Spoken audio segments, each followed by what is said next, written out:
Hello all. In this lecture we'll see about recursive functions. So this is the outline of this lecture. We will see what is a recursion, what is needed for implementing this recursion, then the four questions that have been answered if you want to solve a recursive problem. Then we will see two examples of recursion. One is Fibonacci and GCD. So what is a recursion? So there is a formal definition for this recursion. It is a function that calls itself directly or indirectly to solve a smaller version of its task until a final call which does not require a self call. So recursive function, it is an ordinary function only. So it is a function. So in a recursive function, inside that recursive function, we will be calling that same function repeatedly to solve that problem. So then it is known as recursion.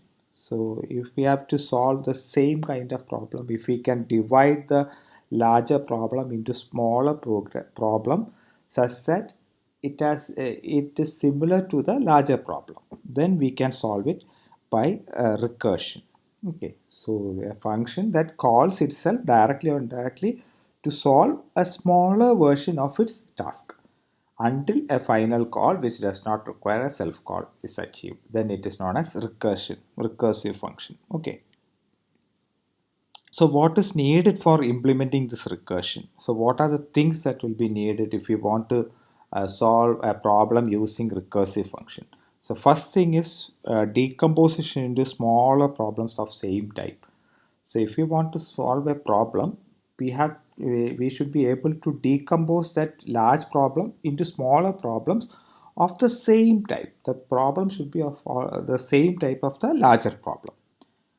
Then recursive calls must diminish the problem size. So we should reduce the size of the problem when we make this recursive call. Then there's a need for this base case. So base case is actually, we'll see what is a base case later. So base case must be reached. So base case means where we have to terminate that problem. So that base case must be reached when we repeatedly solve this problem. So this acts as a terminating condition. So that recursive, if this terminating condition or the base case is not there, then it will be an infinite problem. So it is a building block to the complete solution. So it is a building block for the complete solution. So recursive function determines the solution from the base case. So we can start from the base case and then we can go to the huge problem. So that is what we do in recursion. So we will see an example and all, then you will understand what is meant by a recursive function and all. So we'll see what is a base case. So it is an instance of a problem, the solution of which requires no further recursive call. It is a base, it's an instance or it's a particular state of a problem. The solution of which requires no further recursive. So it is a base state. We need not call again recursive. So it's a special case where solution is known. So if you want to solve a recursive problem, we have to answer four questions before going into a recursive solution. So we will see what are the recursive questions, what are the questions that have to be answered. First question is, how can the problem be defined in terms of one or more smaller problems of same type? So how can the problem be defined in terms of one or more smaller problems of same type? So that is the first question that should be answered to solve a problem. Second is, what instance of the problem can serve as the base case? What should be the base case of that problem where we can stop that problem? Third is as the problem size diminishes, will this base case be reached? So we have to find whether when the problem is diminished, will this base case be reached? Will there be a terminating state in the problem? Then fourth question is, how is the solution from the smaller problem used to build a correct solution to the current larger problem? So how from the base case, how can we build the larger problem? Okay, so these four questions have to be answered. So now it will be confusing. You will be confused with these four questions and all. We will take an example, then you will understand. So we will take the Fibonacci sequence. Fibonacci sequence. You have already seen the Fibonacci sequence. It's like this: 1 1. You can include also 0 also. So in this I am not including 1. I am starting from 1, 1. Then after that 1. Then this is third number is the first number is 1. Second number is 1. After that third is from 1 plus 1 2, and this 3 is obtained from 1 plus 2. Then 5 is obtained from 2 3 2 plus 3. Then 8 is obtained from 3 plus 5. Like that this will go on. So this is known as Fibonacci sequence. Okay, so how we obtain the solution is this third is formed from the sum of first and second. The fourth element is formed from the sum of second and third. Then this element is formed from the previous sum of previous two elements. So from this we can answer the question. So first question is, how can the problem be defined in terms of one or more smaller problems of same type? So from this itself we can define this. So fib of n, you can take any term except first and second term. So fib of third equal to fib of 3 minus 2, that is fib of 1 plus fib of 3 minus 1, that is fib of 2. So if fib of n is the Fibonacci number of the third nth number, then it is obtained from n minus 2 and n minus 1. So if I want to get this fifth element, it is from n minus 1 and n minus 2. Okay, so it is a sum of these two elements. So uh, that is uh, uh, that is the first question. How can the problem be defined in terms of one or more smaller problems? So this is actually the smaller problems. Fib of n minus 2, it is smaller version of this fib of n. Or fib of n minus 1 is a smaller version of this fib of n. Okay. Then second question is, what instance of the problem can serve as the base case? So what should be the base case of this problem? So base cases we have to repeatedly. So if we want a fib of 10, it is from fib of 8 and 9. Fib of 8 is obtained from fib of 7 and 6. Like that it will go on decreasing, and finally we have to take this fib of 1 and fib of 2. So these two will form the base cases. Fib of 1 equal to 1 for n equal to 1, and fib of 2 equal to 2 uh, for n equal to 2. So these two will form the base case of the problem. So this will form the base case of the problem. Okay. So fib of 1 and fib of 2 will be the base case. So we can stop this condition. This, if I want to get fib of 100, it will be fib of 99 plus fib of 98. Now fib of 99 is from fib of 98 and 97. Like that it will be, if we go down to smaller steps, finally we will get this fib of 1 and fib of 2. So when it reaches there, that can be stopped there. So we'll get the solution, then add those two numbers, then go backwards. So that way we can solve this problem. Okay. So this is the second question that is to be answered.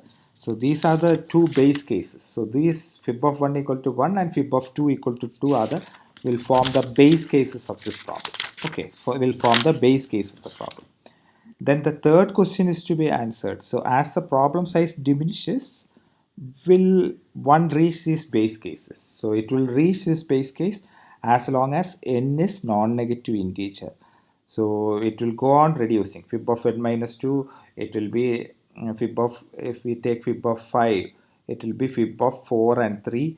Then fib of 4 will be reduced to fib of 3 and 2. Then fib of 3 will be reduced to fib of 2 and 1. Like that it will go on. So if n is a non-negative integer, finally it will reach this base case. Okay. Then the final question is how that solution will solve the larger problem. So it will definitely solve that larger problem, because we'll start from, if we start from these two, we can fib of 1 and fib of 2. We will add this, then after that the next two elements, like that it will go on. So in this way we can solve this recursive problem. Okay, we will see the code of this thing, then you will understand this recursion. So this is the main program. So stdio.h, I think stdlib.h is not needed. Okay. Then I have declared a function prototype. Fib is the name of that function, and we have to pass an integer value. Return type is integer, and this is a main function. So you have to, for the Fibonacci sequence, you have to enter the last term. So I have to enter, if I want 10, you have to enter 10. So enter the number of terms. It will be stored in I. If I less than 0, we have to stop it there itself because it is error. The number of terms cannot be negative, and we can exit this. So exit of 1 will exit from this if.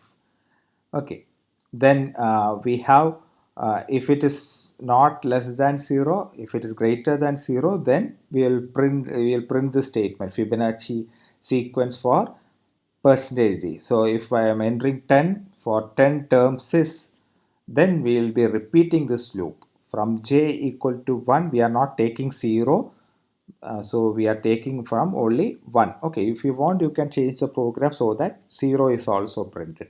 So I am printing from j equal to 1 and j less than or equal to 10 plus plus j. So it will start repeating, and it will simply print this percentage d. So it will print fib of j. So it is actually a function call. So j is 1. So fib of 1, it will call this function. So one value will be replaced by 1. Then if value equal to 1 or value equal to 1, then you have to simply print 1. So the first two elements have to be printed as such. So the first loop, when j equal to 1, 1 will be printed. When after that j will be incremented, j becomes 2, then fib of 2, again it will return 1. So 1 will be printed again. Then after that j becomes 3, fib of 3 will be called. Now value is 3. So if statement this is false, so the else part will be executed. So it will return. So this is a return statement. What it returns is fib of value minus 1 plus fib of value minus 2. So it is again a function call. Again two function calls happening in the return statement. So it is calling fib value minus 1. Now value is 3. 3 minus 1, it is fib of 2 plus fib of 1. So fib of 2. So what it does, again it calls this function, value is 2. So it will return 1 to this function. Okay, here it will be returned 1. Then fib of value minus 2, it is fib of 1. Again it will return 1. So 1 plus 1, 2. So this will be returned here. So after that 2 will be printed. So initially it 1 will 1 and 1 sorry 1, after that 2 will be printed. Then again this row j becomes 4 for fib of 4. So here it becomes, so I'll write it here. Okay, here now the j value is, sorry, value is 4 now. Now j is 4, now val is 4. So else part will be executed. Now here value minus, so fib 4, so it will be 3 plus fib of 3 plus fib of 2. Okay, so fib of 3, so fib of 3 again it will be calling here. So it is 3 here. Now 3, this won't be executed here, it comes again. 3 is again reduced to the next problem, so it will be 2 and 1. So fib of 2 and 1. So we know that fib of 2 is 1. So 1 plus 1 plus 2. Like that it will be returning the first one. So it will be recursively solving this. So it will be recursively solving this. So when it reaches 8 and all, it will be recursively adding these two numbers first. After that adding the next two numbers. Like that it will be going on repeatedly, and finally it will be returning. So if you run this program, so you have to try this with some examples. You have to give some 10 value, and you have to see this whether it is getting, you are getting this output and all. So if your Fibonacci sequence for 10 is like this, 1 1 2 3, like this it will be printed. So this is the recursive function call. So we have two recursive function calls here. Actually it is not one call, it is actually two recursive calls. So finally, it will be solved whenever it reaches this base class. It will be returning those 1 plus 1, 2, like that. It will be solving. Okay. Now we will see one more example, that is GCD of m and n. So if we want to find a greatest common divisor of two numbers, so here if these are the conditions, so if n divides m, then GCD of m comma n is n. So if we are giving m as 24 and n as 12, if 24 by 12 equal to 0 means 12 is the highest common greatest common divisor. So 12 will be the greatest common divisor. No other term can be greater than that 12. Okay. So that is what is written here. If n divides m, then GCD of m comma n equal to n. Then if m greater than n at the start, if m greater than n at the start, then GCD of n comma m mod n. So if you are giving some GCD of n comma mod m mod n, it will be a smaller problem. So if it's m greater than n, then n and m mod n will make it as a smaller problem, because m mod n, since m is greater than n, so m has greater value than n, what happens is it will be divided into a smaller problem. So it will be reduced to a smaller problem.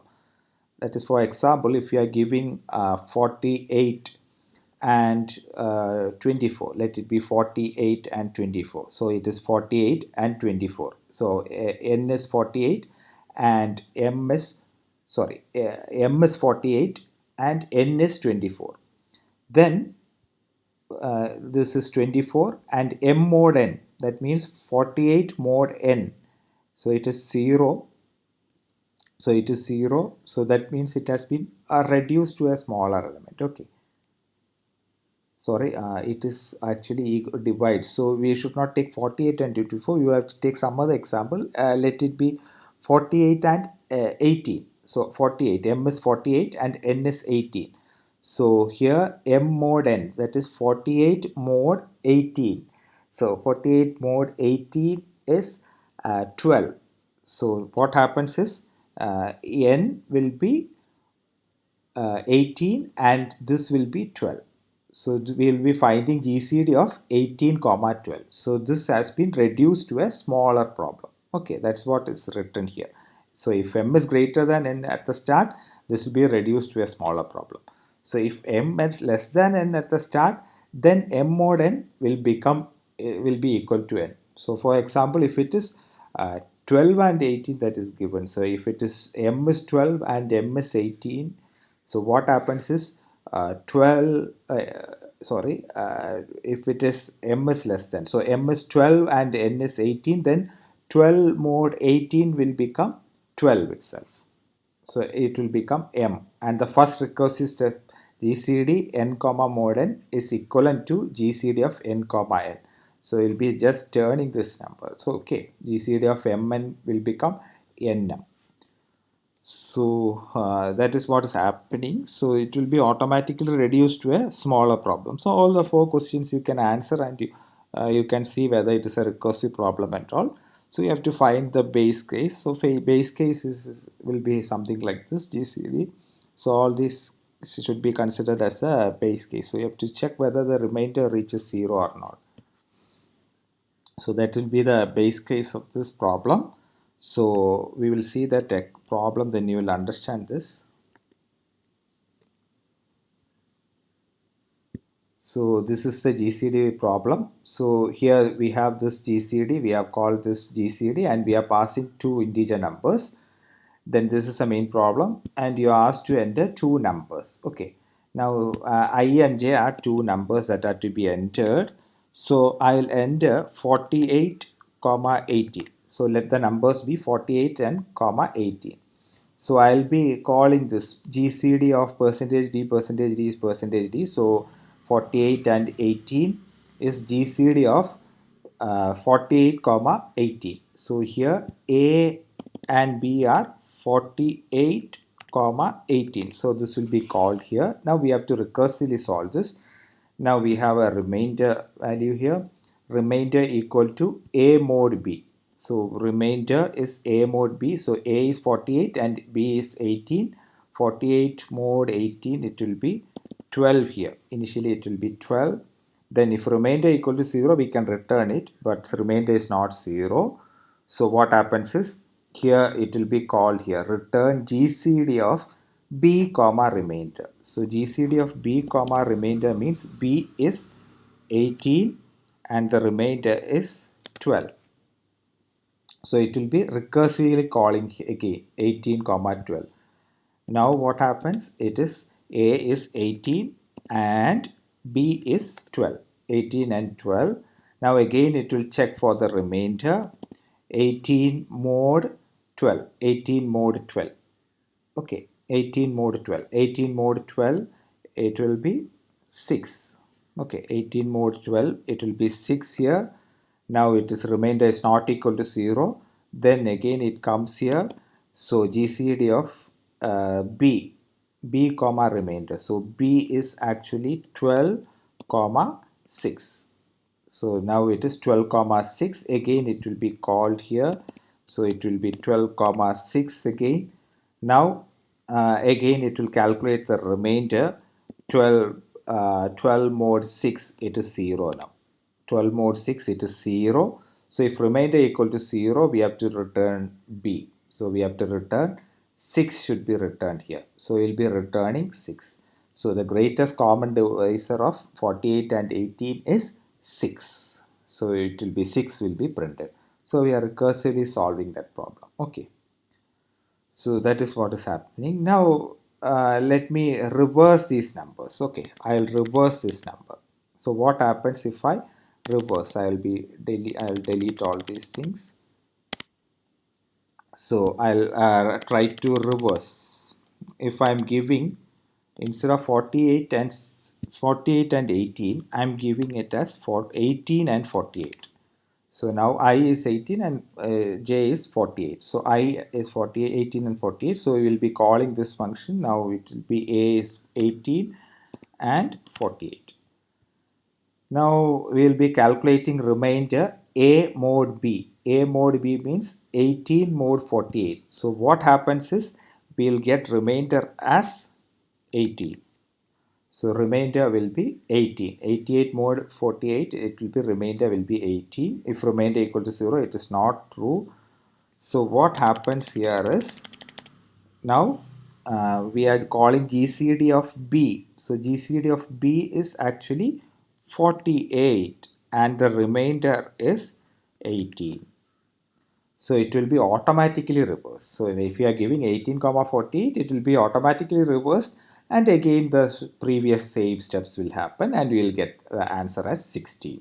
Sorry, 6.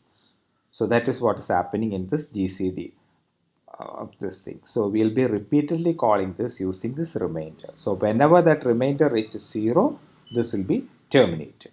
Until that remainder becomes 0, it will be going on repeatedly. Okay, you can run this program.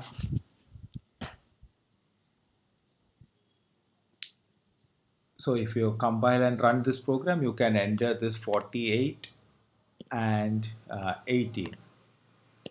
So you'll get the GCD of 48 and 18 as 6. Okay, so this way we can solve this recursively. So this is an example for recursive function. Recursive function will be calling this function repeatedly and thereby dividing the larger problem into smaller problem, and finally you will get this base case where it terminates and again it will be going back. Okay. So this is GCD. Then we have 3 exercises that is to be done. So one is find the factorial of a given natural number n using recursive and non-recursive functions. So you have to write 2 different functions. So you have already written factorial program. So you know how to calculate the factorial non-recursively. Simply using some for loop or something, you can recursive do that factorial calculation, 5 factorial and all. Now we have to write a function for non-recursive and also for recursive. And from the main program, you have to call those 2 functions and you have to get those answers. Then find the GCD of 2 numbers using recursion. We have already seen this problem. Then print the Fibonacci sequence using recursion. This also, these 2 we have already seen the lecture. This you have to find out. So you have to do both recursive and non-recursive. You have to write both recursive and non-recursive functions, and you have to call both functions and check the result. Okay. So that's all. Thank you.